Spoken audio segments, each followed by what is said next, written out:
Good morning everyone. ફરી પાછું semester 6 ડિપ્લોમાનું અને લાસ્ટ સેમેસ્ટર જે છે તમારું, એમાં આપણો જે સબ્જેક્ટ છે મેન્યુફેક્ચરિંગ સિસ્ટમ, એમાં હું મિતુલ બારોટ આપ સૌનું સ્વાગત કરું છું. ગઈકાલે એક લેક્ચર આવ્યો હતો ચેપ્ટર નંબર 1 માટે. સ્ટાર્ટિંગનું જે પહેલું જ ચેપ્ટર છે ઇવોલ્યુશન એન્ડ ટ્રાન્સફોર્મેશન, કે જે મેન્યુફેક્ચરિંગ સિસ્ટમ છે અથવા જે કંઈ પણ જગ્યાએ મેન્યુફેક્ચરિંગ થાય છે ઇન્ડસ્ટ્રીની અંદર, મલ્ટીનેશનલ કંપનીઓમાં અથવા કોઈ પણ યુનિટમાં, કોઈ પણ કારખાનામાં. ઓકે, તો જે મેન્યુફેક્ચરિંગ થાય છે એનું અત્યારનું સ્ટેજ અને આજથી વર્ષો પહેલાં જ્યારે કોઈક વસ્તુ બનાવવાની શરૂઆત થઈ હતી 400, 500, 600, 800 વર્ષ પહેલાં, તો એ વખતની મેન્યુફેક્ચરિંગ સિસ્ટમ અને અત્યારની મેન્યુફેક્ચરિંગ સિસ્ટમ, આ બેની વચ્ચે તબક્કાવાર સ્ટેપ બાય સ્ટેપ કઈ રીતના મેન્યુફેક્ચરિંગ પ્રોસેસનું ઇવોલ્યુશન થયું છે, મતલબ એની અંદર કઈ રીતના ક્રાંતિ આવી છે, કયા ક્રાંતિકારી ફેરફારો થયા છે, નવી નવી મેથડો આવી છે, નવી નવી સિસ્ટમ આવી છે, એના વિશેનો ગઈકાલનો આપણો લેક્ચર હતો. ત્યાંથી આજે આપણે આગળ વધવાના છે. ચેપ્ટર નંબર 1માં આપણો જે નેક્સ્ટ ટોપિક જે આપણે ડિસ્કસ કરવા જઈ રહ્યા છે એ છે આજનો ટોપિક આપણો નીડ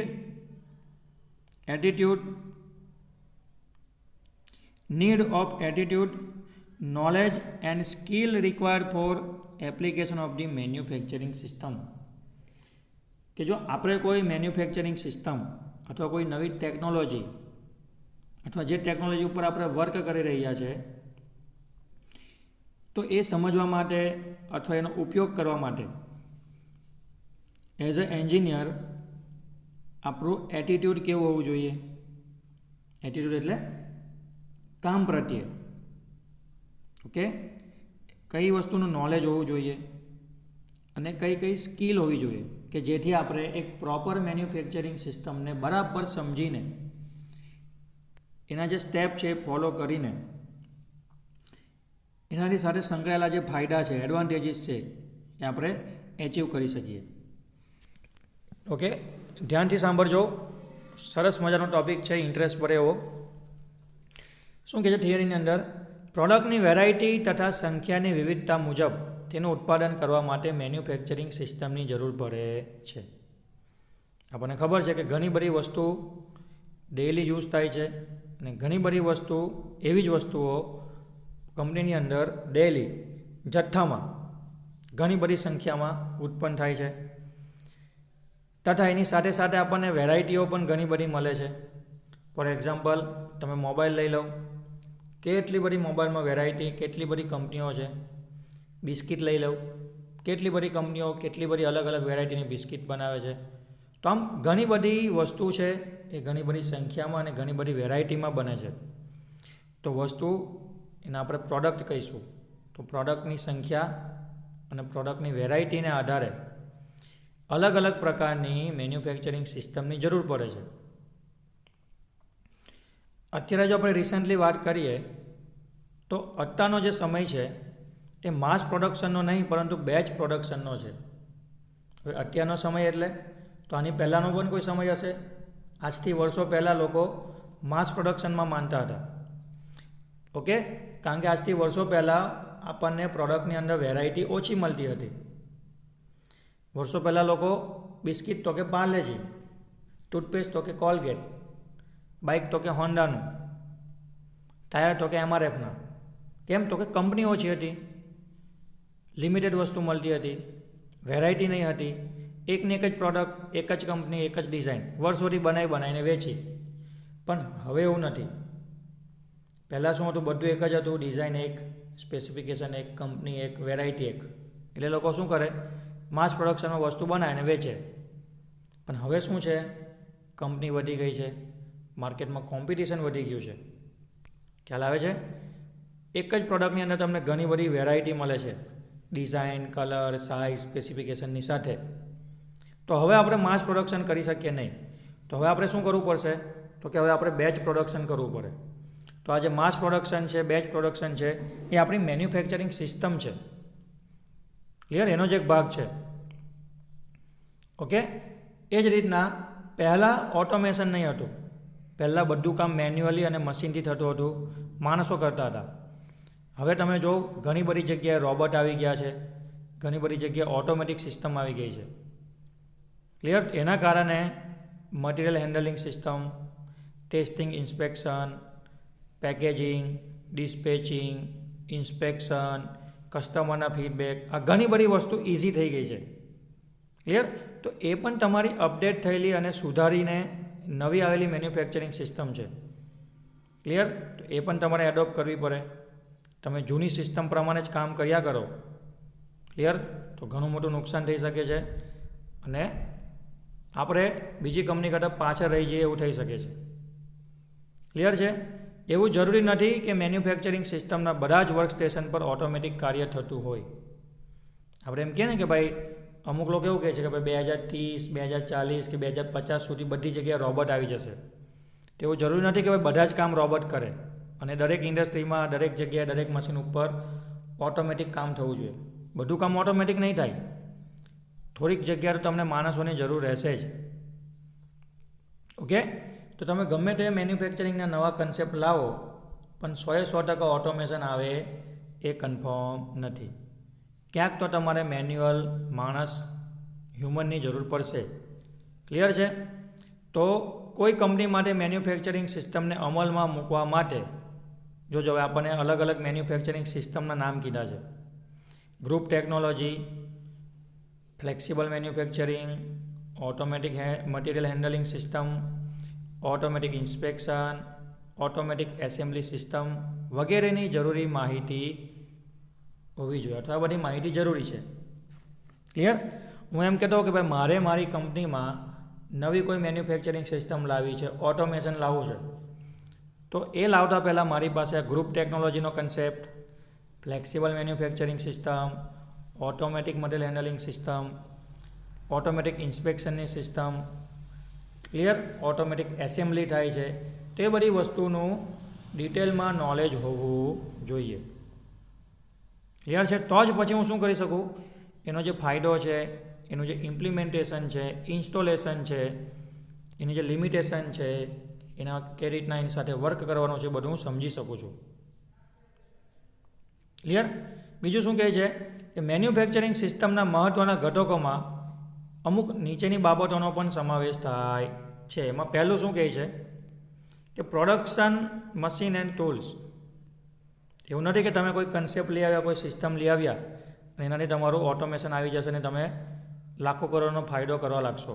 ના, ઓટોમેશન લાવીશું, નવી મેન્યુફેક્ચરિંગ સિસ્ટમ પણ યુઝ કરીશું, પણ એની સાથે અમુક એક્સ્ટ્રા વસ્તુ પણ જોડાયેલી છે, એ પણ તમને ખબર હોવી જોઈએ.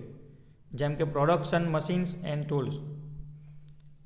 તમારી પ્રોડક્ટ બનાવવા માટે એની સાથે સંકળાયેલા મશીન અને મશીન પર યુઝ થતા ટૂલ્સ, મટીરિયલ હેન્ડલિંગ અને વર્ક પોઝિશનિંગ ડિવાઇસ.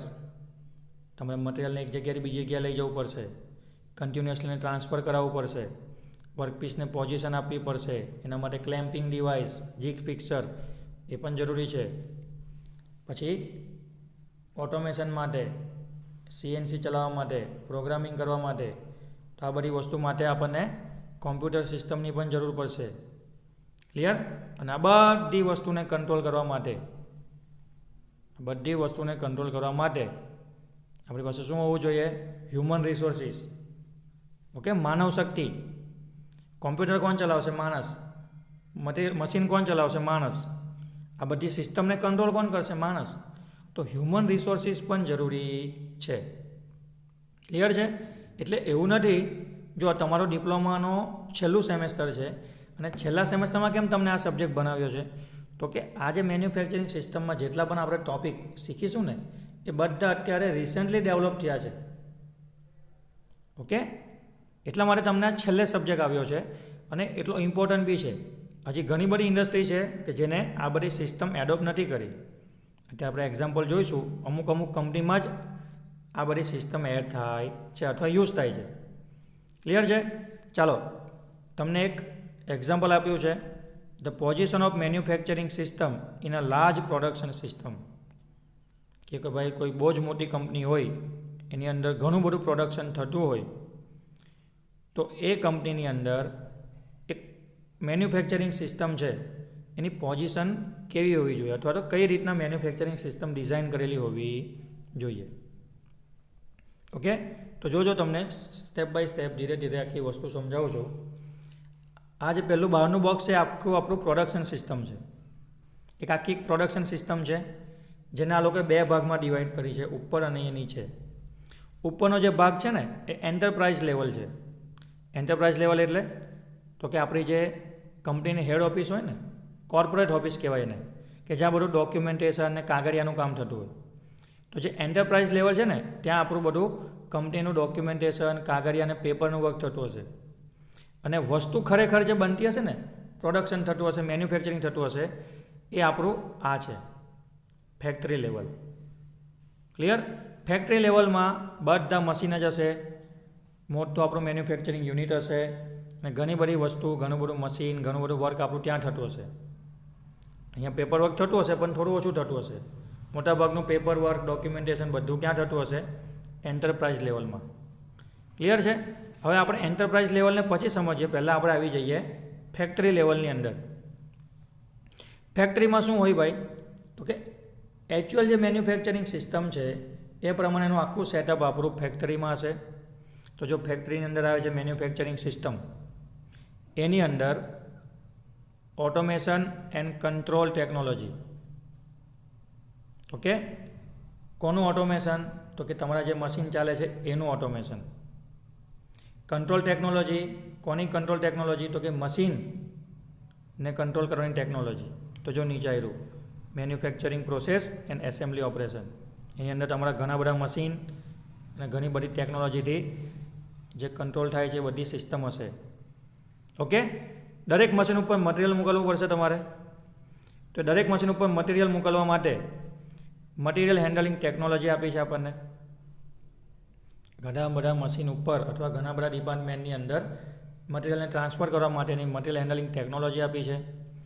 તો મશીનની અંદર ઓટોમેશન, મટીરિયલ ટ્રાન્સફરની અંદર ઓટોમેશન અને આ બંનેને કંટ્રોલ કરવાની ટેકનોલોજી. ઓકે, આ બધી વસ્તુ શેની અંદર આવશે? તો કે મેન્યુફેક્ચરિંગ સિસ્ટમની અંદર આવશે. ઓકે, હવે મેન્યુફેક્ચરિંગ સિસ્ટમમાંથી ડેટા જે છે ને એ ક્યાં જશે? તો કે એન્ટરપ્રાઇઝમાં જશે. એની પહેલાં એન્ટરપ્રાઇઝ લેવલમાં શું કરશે લોકો? તો કે જે કંઈ પણ મેન્યુફેક્ચરિંગ થાય છે એકચ્યુઅલમાં કંપનીની અંદર, ફેક્ટરીમાં, એની જે સપોર્ટ સિસ્ટમ હોય છે એ લોકો પ્રોવાઈડ કરશે. જેમ કે એ લોકો ડેટા આપશે કે ભાઈ આ મહિનામાં આ વસ્તુની આટલી જરૂર છે તો એ તમારે બનાવવાની છે. એટલે એ લોકો પાસે ડેટા આવી ગયા. કોની પાસે? ફેક્ટરી લેવલના મેનેજર પાસે. હેડ ઓફિસથી ઓર્ડર આવ્યો છે, આટલી વસ્તુ આટલા ટાઈમમાં બનાવવાની છે. ઓકે, તો ફેક્ટરીવાળા ખાલી ઓર્ડર આવશે પછી કામ કરશે, પણ ઓર્ડર લેવાની, એને કન્ફર્મ કરવાની, એનું પેમેન્ટ, પછી બાકી બધું જે ડોક્યુમેન્ટેશન છે કોણ કરશે? એન્ટરપ્રાઇઝ લેવલ પર થશે. એ લોકો બધું કન્ફર્મ કરીને શું કરશે? સીધા ડેટા મોકલી આપશે ફેક્ટરીમાં. ચાલો, ફેક્ટરીમાંથી વસ્તુ બનીને આવી ગઈ. હવે વસ્તુ ડિલિવર કરવાની છે.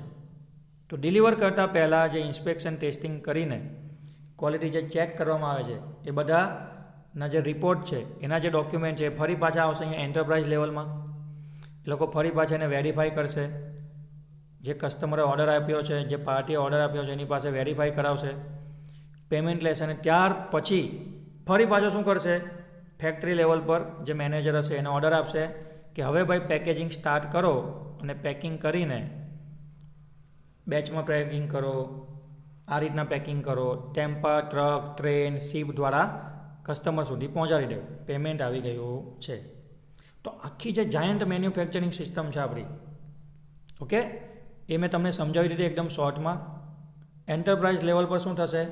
ઓર્ડર લેવામાં આવશે, કન્ફર્મ કરવામાં આવશે, પેમેન્ટ, આ તે બધું નક્કી કરવામાં આવશે. જેવી બધી વસ્તુ નક્કી થઈ જાય, ફાઇનલ થઈ જાય એટલે સીધા ડેટા મોકલી આપવામાં આવે ફેક્ટરીમાં. એ લોકો શું કરશે? એનું મેન્યુફેક્ચરિંગ કરશે. જે રીતના કીધું જે રીતના કામ કરવું પડશે, એ ટાર્ગેટ, એ સ્ટાન્ડર્ડ, એ ક્વોલિટી બધું ડેવલપ કરીને ફરી પાછા રિપોર્ટ બનાવીને મોકલવા પડશે એન્ટરપ્રાઇઝમાં. એ લોકો એને કસ્ટમર પાસે વેરીફાઈ કરાવશે, પાર્ટી હા પાડશે. ક્લિયર? એટલે સીધું પેમેન્ટ કમ્પ્લીટ કરીને ફરી પાછો તમને ઓર્ડર આપવામાં આવશે કે હવે આને શું કરો, તમે ડિસ્પેચ કરો અને પાર્ટી સુધી પહોંચાડી દો. ઓકે? તો આની અંદર તો ઘણી બધી નાની વસ્તુ સંકળાયેલી છે, પણ એક તમને મેન્યુફેક્ચરિંગ સિસ્ટમનો ઓવરવ્યૂ સમજાવવા માટે અહીંયા લાર્જ પ્રોડક્શન સિસ્ટમની અંદર મેન્યુફેક્ચરિંગ સિસ્ટમ કઈ પોઝિશન પર કઈ રીતના વર્ક કરે છે એ અહીંયા આપણે જોઈ લીધું.